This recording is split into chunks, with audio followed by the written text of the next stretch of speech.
అఖిలాండ కోటి బ్రహ్మాండ నాయకుడైనటువంటి కలియుగ ప్రత్యక్ష దైవం అయినటువంటి వెంకటేశ్వర స్వామి వారిని ప్రతిరోజు చిలుకూరులో నేను ఆరాధిస్తున్నటువంటి ఆ స్వామివారిని భూలోక వైకుంఠంగా ఎంచుకున్నటువంటి తిరుమల క్షేత్రంలో దర్శించాలని కోరిక.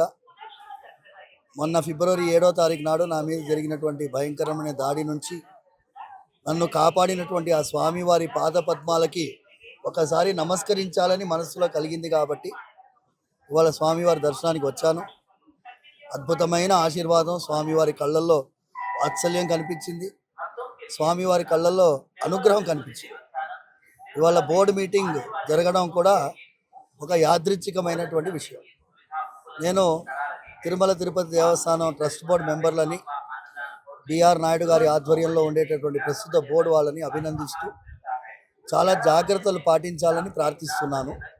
ముఖ్యమైనటువంటిది ఏంటి అంటే, ఎన్నో కోర్టుల తీర్పుల్లో స్వామివారి యొక్క భక్తులు సమర్పించినటువంటి కానుకలతో వచ్చినటువంటి సొమ్ముని వేరే ఇతర కార్యక్రమాలకి వాడకుండా, ఇప్పుడు రోడ్ల నిర్మాణానికి కానీ వేరే దానికి దేనికి వాడకుండా ఆధ్యాత్మిక విషయాన్ని పెంపొందించే రీతిలో, మన ధర్మరక్షణ కోసం పెంపొందించే రీతిలో వేద ఆశీర్వాదాన్ని, వేద మార్గాన్ని ప్రతిష్టాపన చేసే రీతిలో వాడాలని మనస్ఫూర్తిగా ప్రార్థిస్తున్నాను.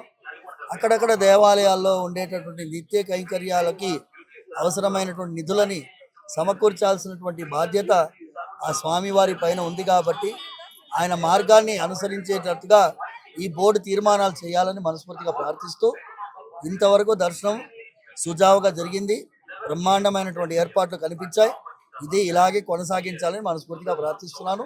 సర్వే జనా సుఖినో భవంతు, సమస్త సన్మంగళాన్ని భవంతు. మరిన్ని వీడియోస్ కోసం ఛానల్ ని సబ్స్క్రైబ్ చేయండి. లేటెస్ట్ అప్డేట్స్ కోసం వాట్సాప్ ఛానల్ ని ఫాలో అవ్వండి. ఆ లింక్ డిస్క్రిప్షన్ లో ఉంది.